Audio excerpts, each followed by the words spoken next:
Take it away, you guys. Thank you, Bella. Thank you so much. Thank you. Thank you. Appreciate that. Well, Melanin and I thought it would be great to start with some breath and body and some laughter from the get-go, right? Yes, we're going to start getting our giggle on right away, warming up with some laughter. Yes, are you ready to get your giggle on? Yes. Let me hear you say,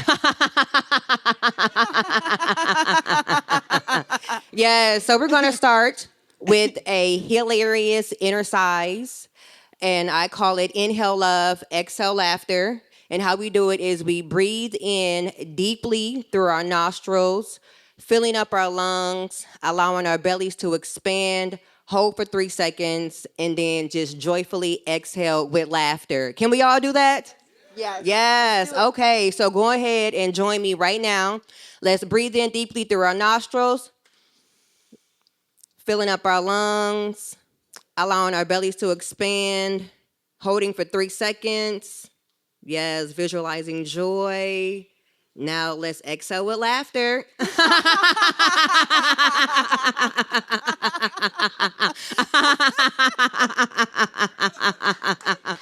Oh, thank you so much. Yes, hilarious, right? Hilarious. It may be awkward at first, but then it just starts to feel natural. So let's do it one more time together. Okay. But this time on the exhale, we're going to exhale with a ho, ho, ho, ho, ho. Can we do that?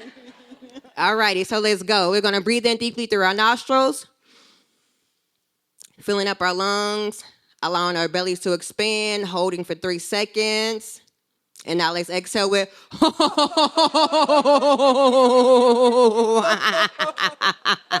It's not about holding ho-hos. You want to get a couple out, but you need to start laughing naturally. Yes. This is really hard to do in a corset. I just want to say that. She's on the inhale constantly. No? But yes, Thank got it you. warmed up. Yes, Yes. warm it up. Thank you so much, Melanin. So we are here because I stalked Melanin. We're for the first part, we're supposed to just be in conversation. I forgot. I'm breaking my own rules about a den talk. Right now, we're just in conversation with each other, and you all are just watching. Join in. Enjoy. So, Melanin, I am so glad that you're here. You know that I stalked you on Instagram for a long time. Yes. Because you just bring me so much joy, so much laughter. And I was like, I have to be in conversation with you. And so I know we have our questions for one another, but I first want to start by asking for you to just give like a 1-minute autobiography, and we can both do that. Just a little bit of like where you're from, how you arrived here. Yes, well, I'm Melanin B, originally from Omaha, Nebraska. Oh, yeah, look, I broke the rules, too. Rules are meant to be broken, some of them, yeah. Very much so. Well, I'm originally from Omaha, Nebraska, and I was born and raised there. And then I got on a journey around the age of 28. Saturn return. I had no idea what it was. It was very astrological. And it took me places, and I ended up quantum leaping all over. And I honestly experienced a lot of emotional depression, stress, and trauma. And it was spiritual, mental, physical, emotional. Because when you go into 30, a lot of people don't really know. Like when they say 30, it's more than just 30. 30 does a lot to you, coming out of your 20s. And it was just adjusting to life. And 30, they put a lot of pressure on it. I'm not even going to lie. But then when I really got into 30, I realized it was not bad. It was not bad. It was just you changed so much. So it's about embracing the change. So within that change, I had to learn to laugh and relax and embrace the change and know that it's okay. I don't have to stay the same, because you can't be the same at 20 and 30 as you were when you were 20, trying to hold on to the old you while something new is happening. It caused the stress and the depression because you feel like, something is happening. But it was just me going through life changes. And I had stumbled upon laughter yoga, honestly. And within that time, I moved to Houston, Texas, started teaching laughter yoga. And then from there, I was going online and posting videos, doing laughter yoga, doing hilarious skits. And then I had moved to California from there. It took off. And then I just started growing. and applying it to my life every day. And then somehow I just ended up here. 65,000 followers later. Yeah, Here you yeah. are. Everybody needed laughter. Everybody was experiencing something. So being able to find humor in it and sharing it with the world was just something that everybody needed. So I was really grateful that everything just really brought me to where I'm at right now. I'm grateful too. And there's so much synergy in our stories because I was born here in San Diego, but my dad got addicted to drugs and he ended up becoming a drug dealer in East Oakland. So my mother, brother, and I moved to San Bernardino. And so there was a lot of trauma, pain, all the things in my childhood to where it's a wonder that I love joy so much and just want to bring joy.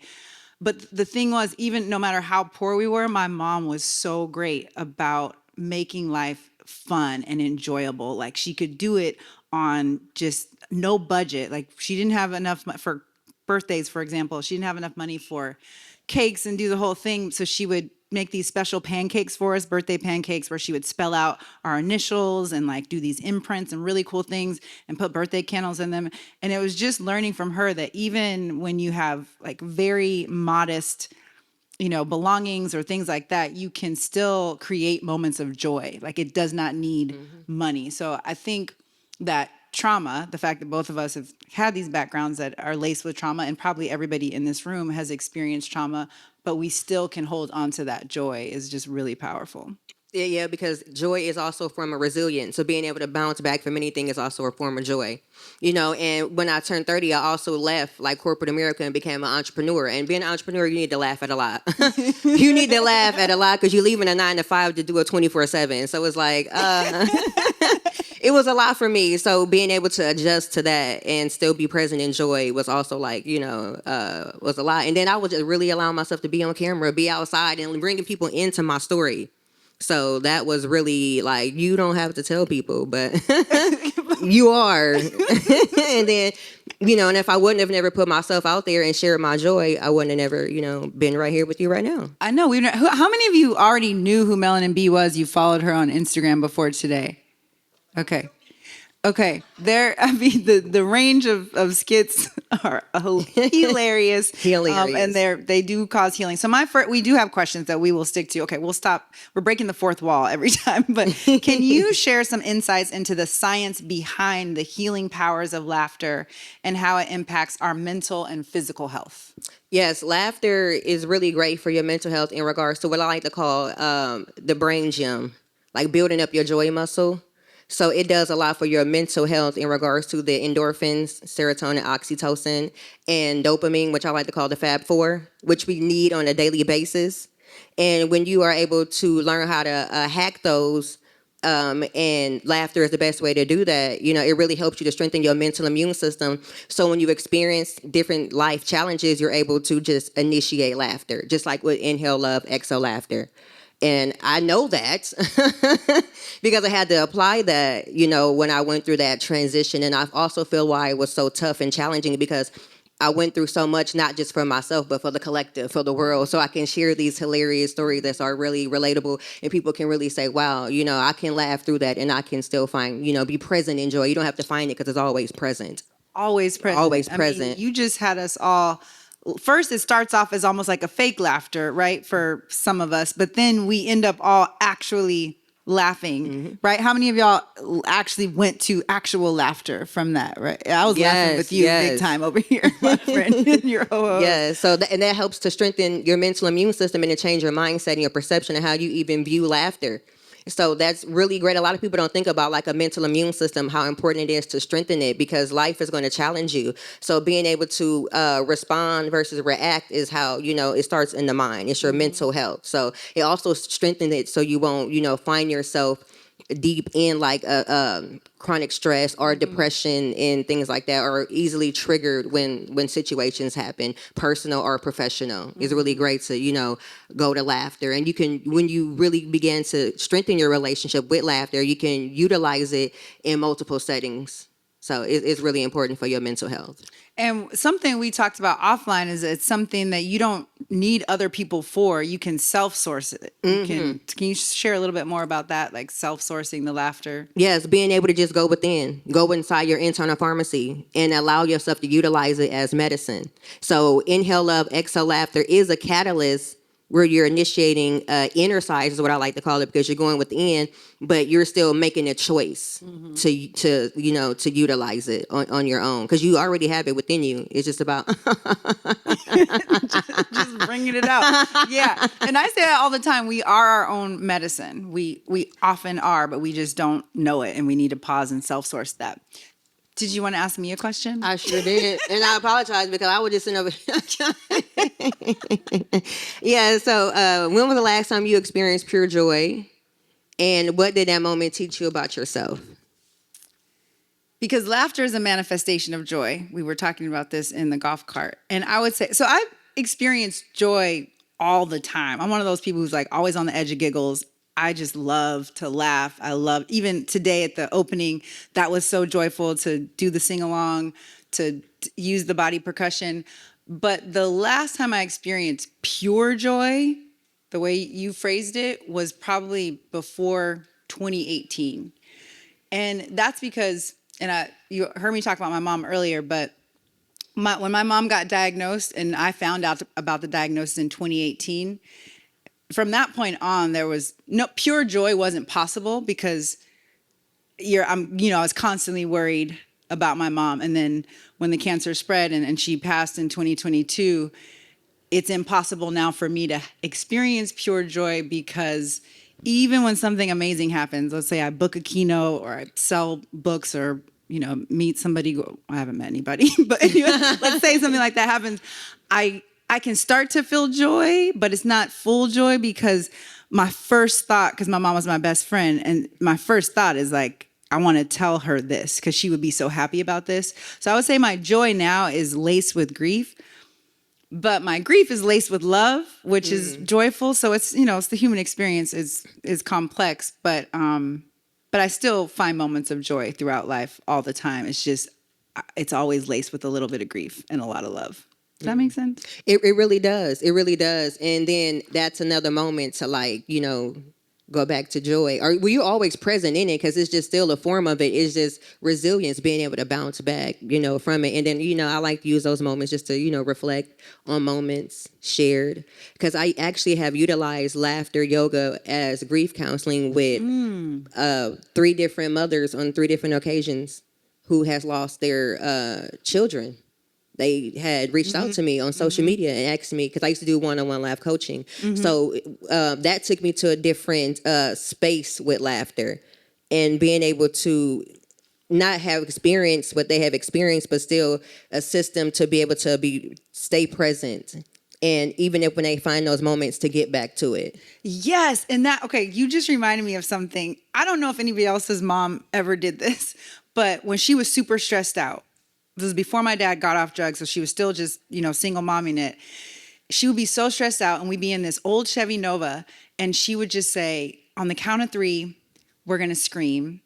And then on the count of 3, we're going to yell. And then on the count of 3, we're going to laugh. So we would do it. She would go 1, 2, 3. And my brother and I, we'd all just scream, the 3 of us in this Chevy Nova. And then she would yell, and then we'd all just yell. And then she was like, okay, 1, 2, 3, laugh. And we would just burst out laughing. It would start off fake, just like it did here.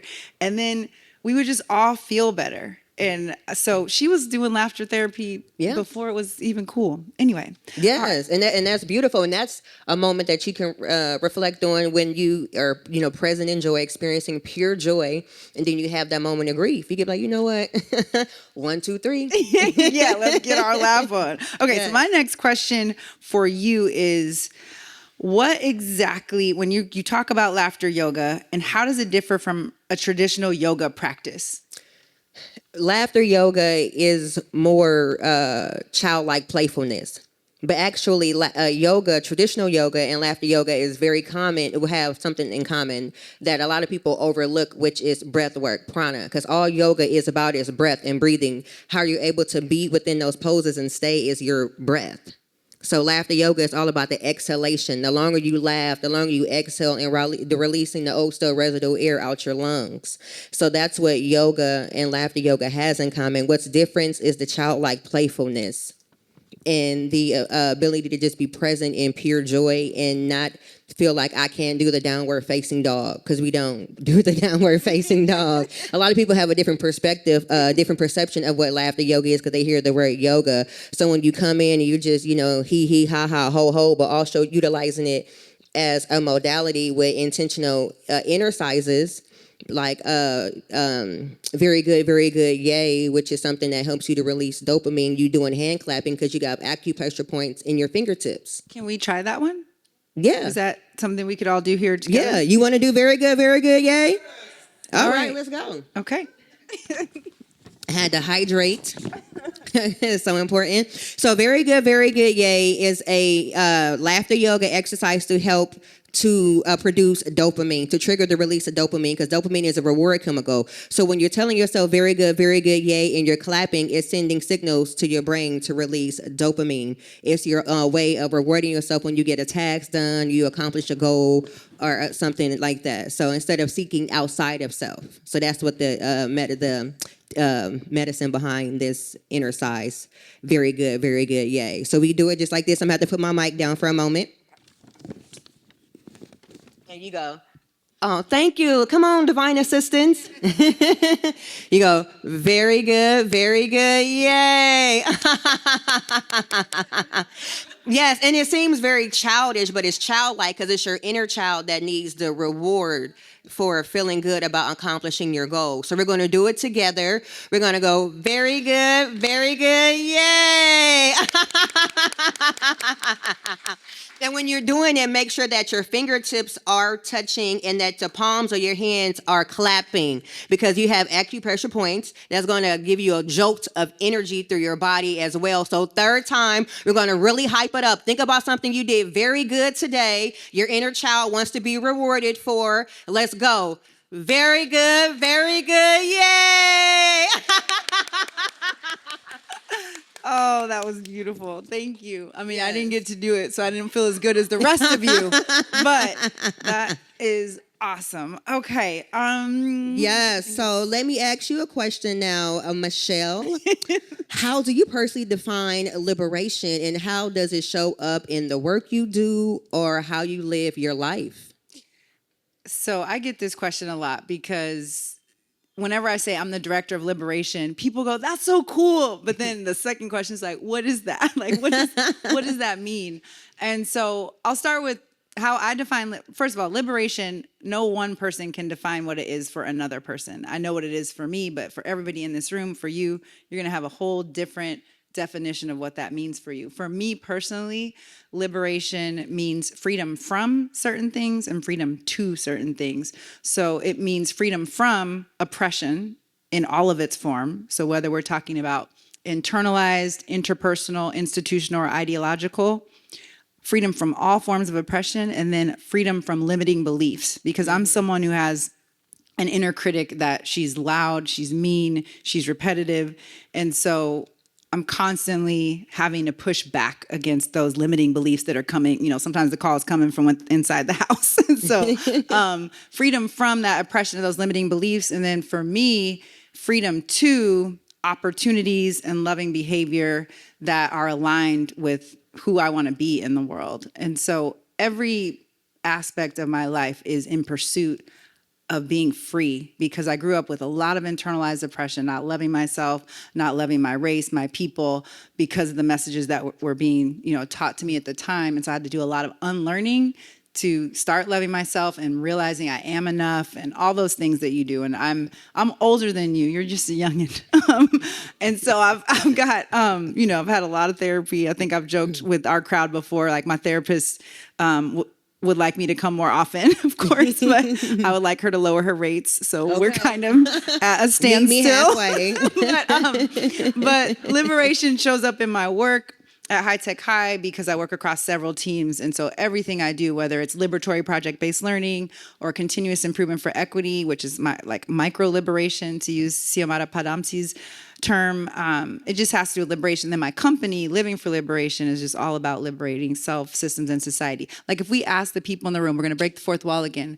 I'm just going to ask you what you either want freedom from or freedom to. And we're just going to do a quick turn and talk. Like what in your life right now is something you want freedom from? It could be freedom from a particular relationship. It could be freedom from having to go to meetings that could have been emails, like freedom from whatever. And then what in your life do you want freedom to?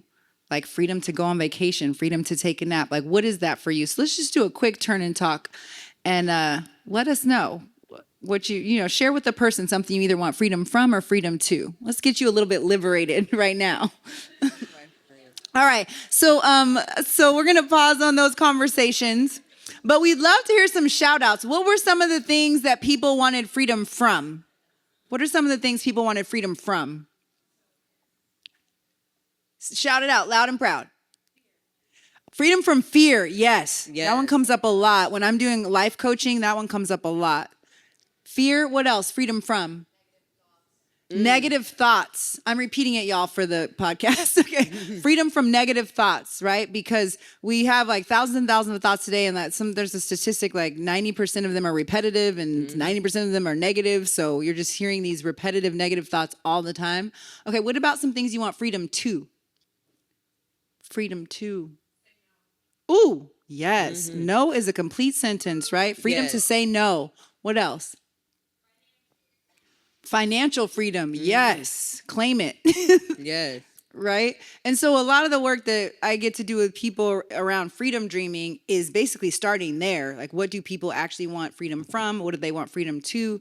And then I work with them on this whole 7P pathway to actually manifest that freedom in some way. Beautiful. So that's just a little bit about liberation on my end. But you know what I'm really curious about? Because we have all these educators in the room, and I know they're wondering this question: how can educators incorporate laughter into their daily routines or classroom environments to just create a more joyful and connected learning experience? Oh, yes, most definitely. For educators, incorporating it into your own daily personal routine, I feel like it's very important to just properly prepare to go into school and handle these children anyway. Because laughter is the best medicine. We all heard that. But did they ever tell us why? Do you want to know what laughter is the best medicine for? Stress. Yes, we love our job, but these children can be stressful. Yes, go ahead and laugh.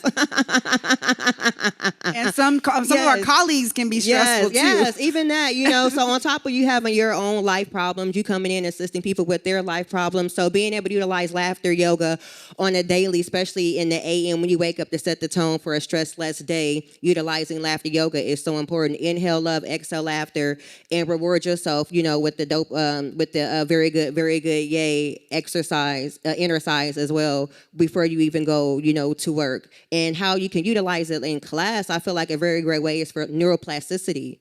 The ability to unlearn and relearn.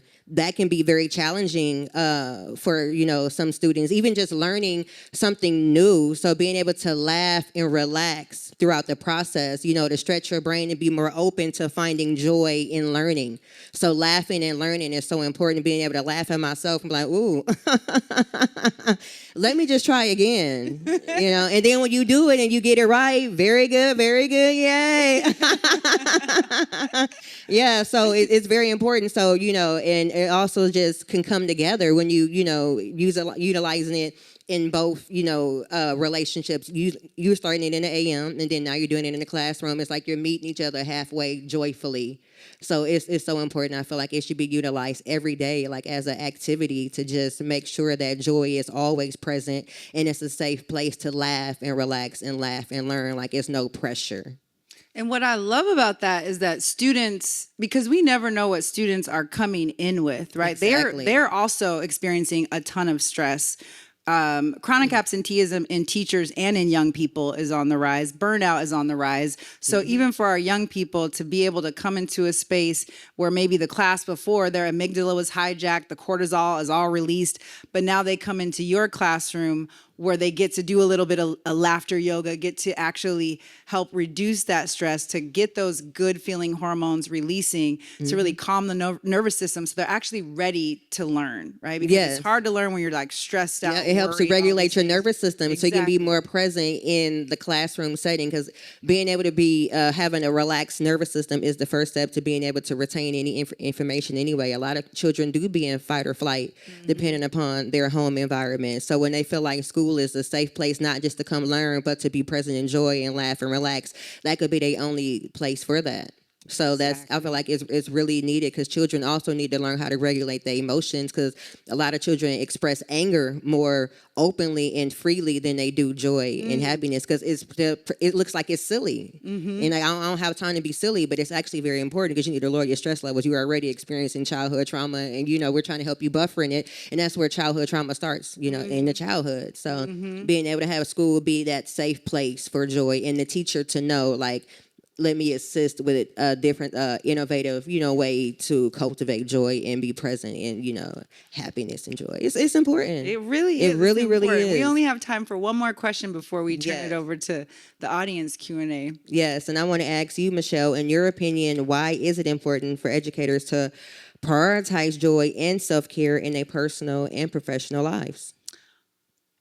I love this question that you came up with, because in my ripe old age, I'm vintage, so I'm age fluid is what I like to tell people. I know that's right.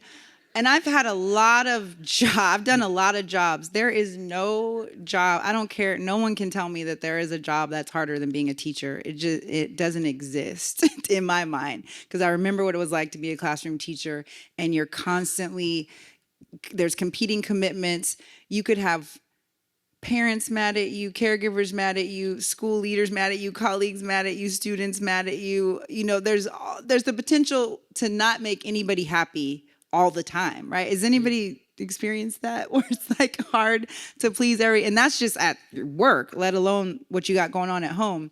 And so when I'm working with educators, I always want to make sure that the workshop, the keynote, whatever we're doing is infused with joy, that there's joy and laughter, because oppression is working 24 hours a day, all the time. There's all this like pressure, and it's hard to breathe. There's a lot of fear, especially now. So I'm always, and some of my students and from my former classes are in the room right now, so they can attest to it. Like, do I like joke all the time in class, even though we're talking about oppression and like supremacy culture and all that?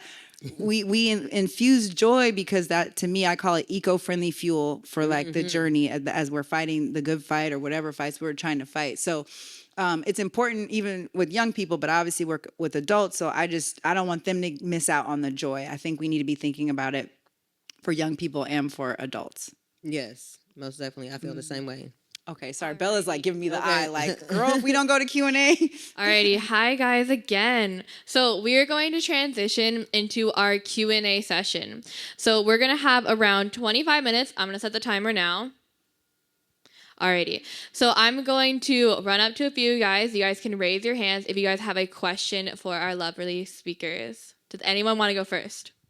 Hello, my name's Andrew. I use he, him pronouns. And my question for you all is, when you were beginning to do laughter yoga, what was the hardest part about like either laughing, or what was the most challenging thing that you faced?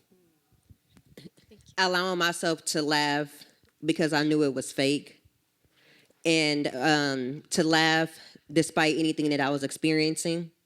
At that time, I was... they say alcoholic. I just say spirited. No,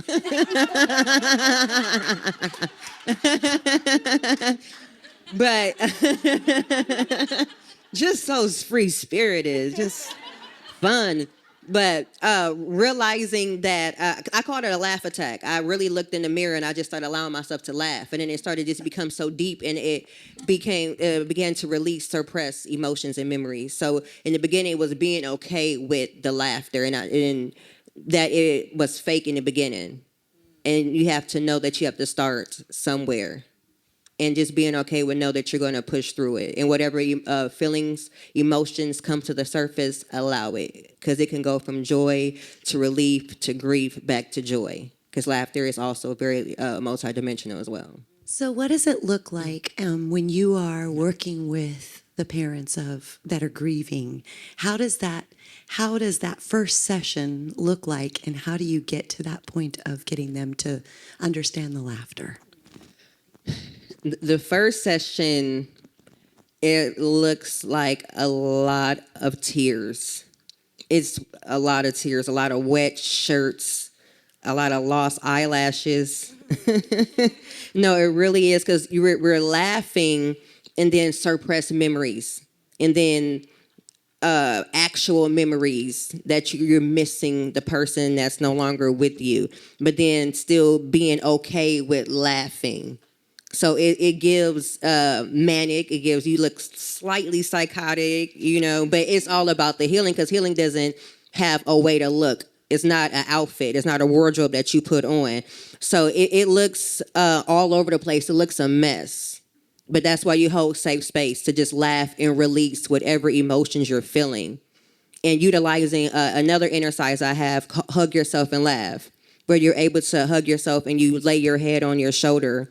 And when you put your head on your shoulder, it begins to release oxytocin, which is the love drug. And then when you touch yourself and you rub it on yourself, calming yourself, that's regulating your nervous system. And then while you're chuckling and rubbing yourself and swaying side to side, that's opening up your heart space to make you feel really calm. So that's how you begin to integrate it and to regulate your nervous system, because laughter is like medicine. So it assists you with different parts of your body. Yeah, so I want you're one welcome. of those hugs right now. Let's go ahead and do it. Let's do it. Let's hug ourselves and laugh. Yeah, let's go. right? Let's start from the Let's beginning. do it. Let's do it, y'all. Let's go I'm like into this. Hug yourself and laugh. Swaying side to side. Yes, lay your head on your shoulder. Rubbing your arms. Yes, really comforting. Pat yourself on the back. Y'all, we look Yes. so happy. We're like, we look so happy. This is the Yes. happiest den talk that there's ever been. Yes, and that's a way to just regulate, if you have anxiety as well, people who have anxiety in public, hug yourself and laugh, Yep. It really Yeah. does. And It that's does. why sometimes when I do laughter yoga with people, I begin to cry too. So it really feels like a safe place. Like you can tell, so it's like we're both feeling it. So we're both working through it together. So yeah, it's really amazing. So when you out in public and you start hugging yourself and laughing, be careful. You're like, I'm going. I don't need to go all the way. Like, she's spirited. Right. She's over Because I was at the store just crying, shopping for avocados. I was like, okay. Tears of joy, but nobody knew but me. But yeah. Alrighty. So I find that young people tend to be really concerned with the way that they're perceived, and there's like a lot of fear of judgment. So how do we help encourage young people to center the joy and prioritize it over maybe that fear of taking a risk? Well, knowing that you can laugh and release the thoughts that cause you to feel the emotion of like the fear, and knowing that fear is not real. Sometimes we create scenarios in our head, especially young children, that haven't even happened yet. My son, Mom, I'm like, they ain't what? You already writing the script. Like, write what you feel is going to happen. So, and write the script that's going to make you feel joyful. So when you're able to laugh and at the thoughts that cross your mind, and laugh at because they're not all your thoughts. So you have to start there by, immediately, because it takes more positive thoughts to counteract a negative thought. And then when you infuse that and couple it with laughter, it just really helps to like knock it out the park, so to speak. So being able to, teach them that joy is a superpower, and it helps you to be more confident, to set a tone, to set a trend, to be different. And helps you to push past fear. Because once you experience pure bliss and joy doing something that's very authentic within yourself, you're like, oh yeah, this is me. This is where I'm at. This the chat. Ain't that what they say? This the chat. So just teaching them, even having children, do some laughter exercise. My son, he's a teenager. He does not like to do it when he's angry. But I'm like, this is really when you need to do it. And so then, he be like, shut the door. And then I hear him. And I'm like, yes. And, 'cause it's a safe space. Like, you're at home. Because they even feel this way when they're by themselves. And I'm like, who else in here? Like the spirit, you want some sage? But, like you have to just be, let them know, like, joy is a real superpower. Your authentic self is really where it's at. If you really want to set a tone, set a trend, be joyful and be yourself. And watch how people, evolve, elevate to that frequency, because that's really where it's at. Yeah, and I would just add, Roxanne, the whole, even when we were starting High Tech High North County and everybody was like, well, these kids don't know how to do project-based learning. How do we cultivate in that? Well, then we have to do it. Like the more exposure they had to it, the more opportunities they had to engage in it, they got better at it. And I think as educators, if we're trying to bring a practice of laughter or joy or whatever, first we have to be willing to do that as well, to be that. Because we can't just be like, y'all are going to do this and I'm going to just watch you do it. Mm-hmm. We've got to be able to model that joy, that laughter, to start creating those exercises in our classroom so that then it becomes routine. Just like anything we try, if we want to start practices of critique and revision, then we have to give students opportunities to engage in critique and revision. So if we want these practices of joy and laughter, we need to create space for that to happen throughout our classroom. And then it becomes just a part of it, like it's expected. Mm-hmm. And then they'll be in the room by themselves chuckling like Melanin son. Yeah, I found my son just, laughing it off sometimes. Especially, he's a gamer. So, they have game rage. And that, boils over into their regular life. And I'm like, you have to chill. You have to relax your chakras and get in alignment immediately. So, but, he's like, my bad, chat. But he's laughing, and I'm like, I love that because he was just angry about a game, so it's like, because it's so real to them. It's so many things that they're absorbing, taking in on a daily, that's also, making them think, the thoughts that they think they're thinking, but then it's not really their thoughts. And then they're like, what am I thinking then? No. So then you got to make sure you're laughing and relaxing because you're, could be stressing. Parenting, and then being a teacher, y'all make sure y'all do y'all laughter yoga.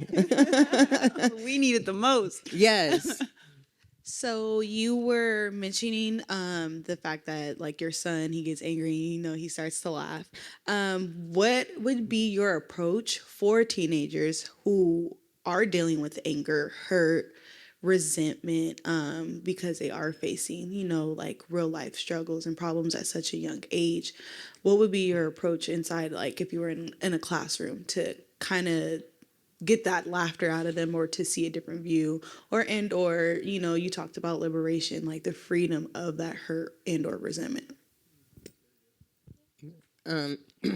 Well, making sure that they feel like it's really a safe space to express the hurt and the pain and whatever it is that's making them feel angry. What are their emotions? Because sometimes anger is another emotion that is tied to fear, sadness. It comes out as angry. Sometimes they just really want a hug. And so that, you want to make sure that it's going to be a safe place for them to be vulnerable. Because vulnerability is covered up with a lot of anger. And then it expressed with like, leave me alone, I don't care. But they really want to be bothered and they want somebody to care and they really want to let it go. And it's just hard. So it's something that has to be consistent. And because it's not going to, laughing one day is important to learn the method, but being able to know, like, this is my safe place to laugh and to be vulnerable. Because, also humor is important as well. Even though you don't need humor to laugh, it helps to strengthen your mental immune system. So when they tell you certain things, because it could be like, wow, I didn't even know you were experiencing all of that. This is why you're so angry, and being able to still shift that energy to being able to, let's laugh and release that. Let's hug it out and laugh. And then, very good, yay for you showing up today. Yeah, and constantly remind them that that's a good thing. This is a safe place. And every time they do open up and allow themselves to be vulnerable, let them know that's good. That's a reward. And that's amazing of you, and that's strength. And joy is a superpower. And in my classroom, I did it through a lot of writing, different writing exercises to allow for that expression of emotion, the freedom. Like, and some of them were simple as like, dear teachers, whatever your name is, right?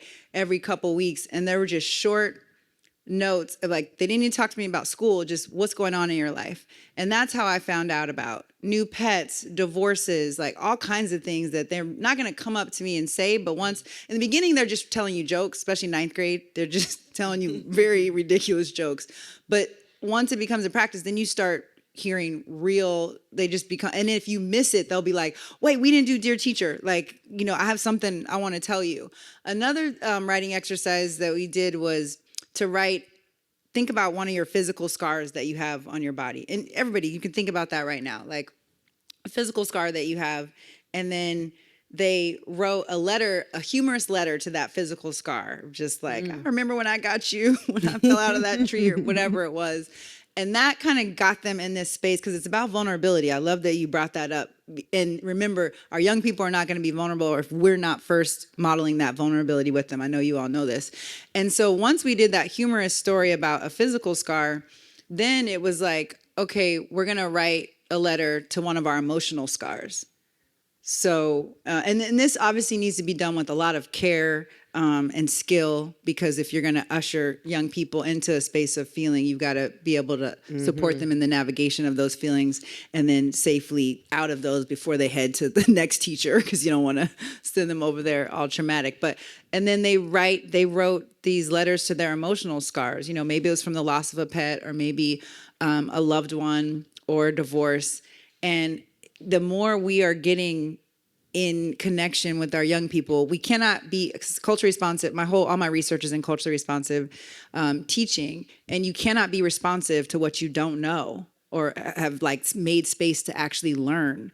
And it's not like we need to be experts on every single one of our students. They're experts on themselves. We just need to create space to actually get to know them, whether that's through empathy interviews, shadowing, focus groups. We call them, or Chris Emden calls them, cogenerative dialogues, right? Where you're meeting with young people regularly to talk about how they're experiencing your classroom, how they're experiencing life, and then you, the educator, are being responsive to that in some way. I don't even think I answered your question. I just started, did that help in any way? Sorry, I just started talking. I think another way you can go about it is maybe have the students share a funny story. You know, that gives like everybody something to laugh about, and it opens them up a little bit. Yeah. See, and I like that. That's really great. But see, when you want to learn how to strengthen a relationship, like with laughter, and it's about just initiating it. Because amongst the appraisal of stress, when it may happen, like what if you don't have time to just tell yourself something, but you have time to, because laughter lowers your stress levels. Because anytime your body feels stressed, it automatically starts to produce cortisol. And it doesn't know if it's good stress or bad stress. And if you don't have anything to buffer it, and then, you know, depending on your emotion, you might not be able to tell yourself something funny in that moment. So you may need to even laugh at them thoughts like, y'all not going to gang up on me like this. Like, no, y'all, you know, so it's important to just, you know, not saying that's really great though, you know, but being able to know that, you know, laughter is a medicine, an application, it's a modality, it's a tool that can be utilized on a day-to-day basis in multiple different situations, and being able to learn how to initiate it is what's, you know, very, very important. Yes, and that's also, you know, sending, you know, the neurotransmitter to your brain to release endorphin. You're feeling really joyful right now. I love that. I feel that. I feel the vibe. Yes, heart space open. Heart space open. Yes, because laughter, you know, it opens up your heart space.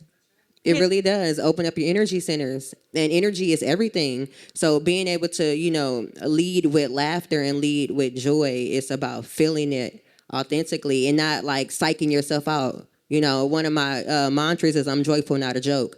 So you're not just acting, clowning. You know, I'm joyful, not a joke. It's a choice, and I'm, you know, allowing myself to be present within it. You know, but and I love it. I like how I feel. Because we've all felt the opposite before. We all felt sad, depressed, and stressed. It's like, yeah, I don't want to do that no more. I want to be feeling, you know, joy.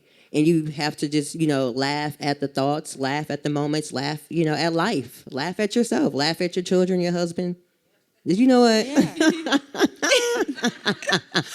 You're like, what's wrong, Mom? Nothing, joyful. Cooking dinner joyfully, you know. It's important. Liberation and laughter are so aligned because when people don't feel free, it's hard for them to access their joy. It's hard for them to access laughter when you're confined or oppressed in some way. So when you're thinking about your spaces and getting to this space of laughter as a healing form of medicine, what about the space is not free enough? What's preventing this type of learning that Melanin is describing in your context right now? What's preventing that from being a possibility for young people or being a possibility for the educators that are in the space? So we want to be able to interrupt that oppression, create liberatory environments where this laughter and joy can just like rest and be at home. It's hard to access laughter and joy when you're oppressed. How many, I don't want to say, because you might have colleagues from your job. I was going to say, how many of you are working in an oppressive environment? But I'm not going to ask that, but that'll be rhetorical. But just something to think about. But I do have one question for you, or I have a million questions for you. So you, on your Instagram, you have so many different characters that you play, and you're so multifaceted. Like, you're a comedian, you do stand-up comedy, but you also put on these incredible skits for myself and, well, the thousands of people who watch you. Where do all these characters, the voices, like, where do they come from? Were they with you always? One of them just came. No, I'm just you know, my whole brand is based off my life. Hilarious, HEALARIOUS. And it's about being able to find humor in your healing. And a lot of those characters are what they tried to say personality disorder, but it's divine order when you get your chakras in alignment. No. But I utilize my life as a catalyst to create content for people to also find humor in their healing so they can still laugh their best life. Because being able to find humor in your healing is a sign that you are healing. So every character and everything is from a story that I have experienced in my life. And I love it. Even from stand-up, even my stand-up is also just a reflection of my life. So that's why, you know, it's so easy for me to just create content off just anywhere because it just, it's in me. It's natural because, yeah, you know, everybody has a purpose, and mine is to just bring joy to the collective, you know, through mourning, times of celebrations. You know, hilarity is so really important and overlooked, underrated. The importance of a healthy sense of humor and being able to have a strong relationship with laughter. So I just said I wanted to create intentional content to assist people to strengthen their relationship with laughter and find humor in their healing and put myself out there. And then I'm like, oh my God, I'm really outside, you know, because one of my personalities is shy. People don't believe it, but I am shy sometimes. You are. The first time we met on Zoom, and I obviously have just only seen the Instagram persona. So I was ready for that Melanin. It was a totally different, I was like, am I getting punked? Like, what is happening right now? But it was definitely a more just sort of shy. It really was, because being able to preserve my energy sometimes, because I'm a Leo too. I don't know if that, you know, you've seen that, but I'm a Leo. And so I have a lot of energy, but I also was present just in, I don't want to do too much. Because sometimes I also have to just remind myself, it's not a character. You really are this person. I had to, you know, release imposter syndrome and feel like I was mocking myself because I am a lot. I always like to put a 10 on a 2. You know, and I'm very joyful. So sometimes I had to be comfortable with that and how people may receive that. Mm-hmm. But yeah, I was just that day really present in a regulated nervous system, sipping on some ashwagandha and just really relaxed. Yes. With the binaural beats in the background. Like, the whole vibe was set up. So yeah, and I got off when we got off the Zoom, I said, dang, you wasn't holistically hilarious. You wasn't like Melanin B. You got my government name. You got what my mama named me. You know? But it's also good to be able to. It brings me joy to also be in that personality too, because everybody got to get that work. Everybody got to get a little attention. Well, yeah, I mean, and all of it is you. Yep. All of it's you. And what has inspired me and continues to inspire me is that, I talk about, some of you all know I have a podcast called Unapologetic and Uninterrupted. Melanin B, for me, if I had to have a spokesperson for it or a model for it that is not me, the way you show up on Instagram in the world as unapologetically yourself is so inspiring. And that's why I was she was on my vision board. Like, I know I'm going to meet her. I don't know how it's going to happen. But you show up hilarious. And you don't care. You may care. I don't know. It seems like you don't care. Like, you are there for the pure joy of it. People can take it, tweak it, toss it. It doesn't matter. It's like, if it's not for them, it's not for them. You just are so, I can't explain it, y'all. When you get on Instagram, you'll see some of the stuff. Some of it's wild. I'm not going to. Yes. So some of it's not education, appropriate. But a lot of it is. So I'm just grateful just for the ways you've inspired me to be even more free. Thank you. And I would like to say something as well, because ever since you came into my vortex and I've tapped into your Instagram and came into your vortex, I've been so inspired. I did not realize how liberated I was. I was like, I'm liberated out here. Like, I'm outside, And I was like, wow, that's beautiful. And to see you out here extremely liberated, extremely joyful, dancing, laughing, showing up, showing out, all in your black girl magic. I love it. It really makes my heart chakra chuckle just to see it. And it helped me to, I knew I was outside. I know that I'm joyful, but liberated is something else. To be able to have the freedom to laugh, because, it can look psychotic. I got it's a laugh. It's a laugh. You know what I'm saying? But, I don't care. I'm my laugh is my freedom. Mm-hmm. And I was like, oh, snap. That's like leveling up. That's a real. Oh my God, I love you. My hands is cold. Because I'm actually this is a manifestation for me. That's why I knew it was bigger than just the Zoom and how it even came. I was like, wow. So if I was never walking in my purpose, I wouldn't be here. So it was a lot of just being present in everything that was happening, even the things that could possibly happen from this happening. I was like, let me just regulate my nervous system and properly prepare. Mm-hmm. So I can laugh my best life. This is like y'all seeing it in real life. At the new moon, new month, everything healing. And Melanin is actually going to be doing a 10-minute comedy set on. The rest of the conference doesn't know that, so you all keep that on the DL at DL, but a 10-minute comedy set on Friday, the last day before our closing keynote. And so y'all got to see her here now in an intimate setting, but we're gonna support in the audience and laugh. Laugh no matter what. Yes, please. I'm gonna be hilarious, I know that, but just a little extra chuckle. For the reals, No. Alrighty, guys. So we have 5 minutes left. So I'm going to have you two give off your closing words and anything else that you guys want to mention. I'll go first because you're probably going to say something more profound. So I'll let you be the closer. I'm just going to let the spirit move here. I sense in this room there are people who are very clear on something that they want freedom from and something they want freedom to. And I just encourage all of you not to ignore that, whatever that feeling is. And you can probably feel it somewhere in your body if you just sit long enough to pay attention, where am I feeling this need for freedom in my life, more liberation in my life? Is it in my job? Is it in my relationship? Is it in something with my family?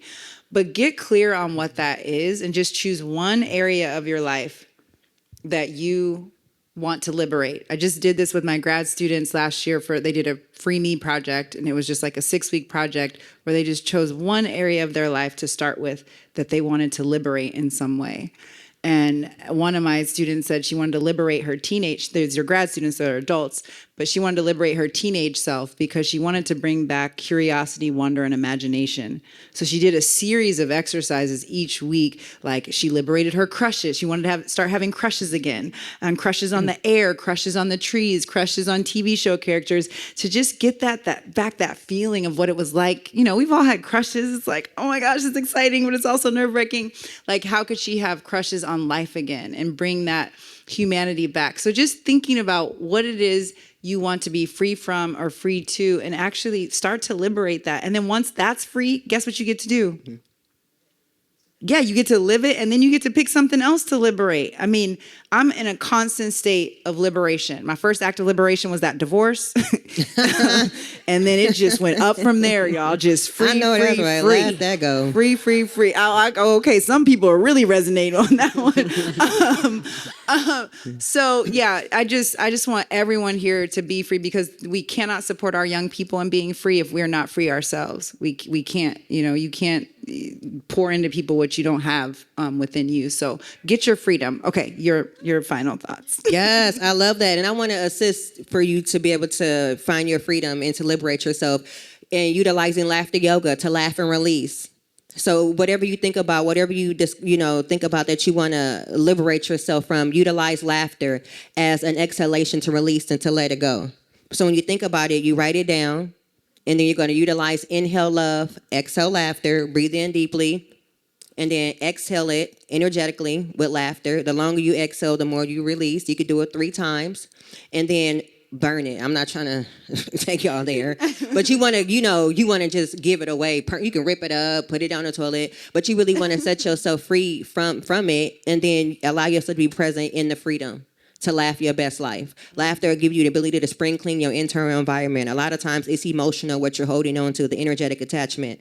So when you're able to release, energetically, and to laugh and release it mentally, the paper is just, some people need tangible stuff, a little TikTok release, and you just let it go that way. And then when you let it go, you allow yourself to be present in the joy that you have just always been presented to you, but you have now just been able to just feel from liberating yourself from whatever was holding and hindering you back internally.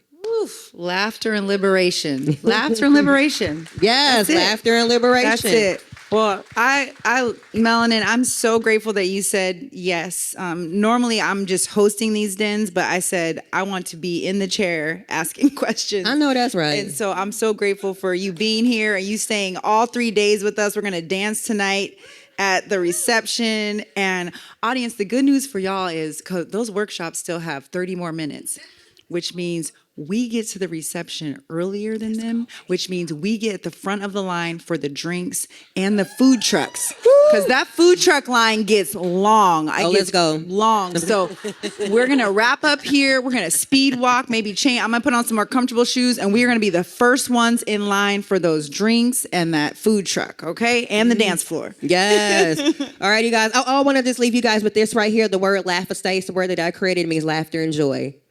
Yeah, so in traditional yoga, they got namaste, and I have a laugh-a-stay, means laughter and joy. So just remember that. I'm going to choose to laugh-a-stay within my joyful vibration. Or if you want to greet your children, your students, your husband, your mate, you say laugh-a-stay. That means I honor the laughter and joy within you.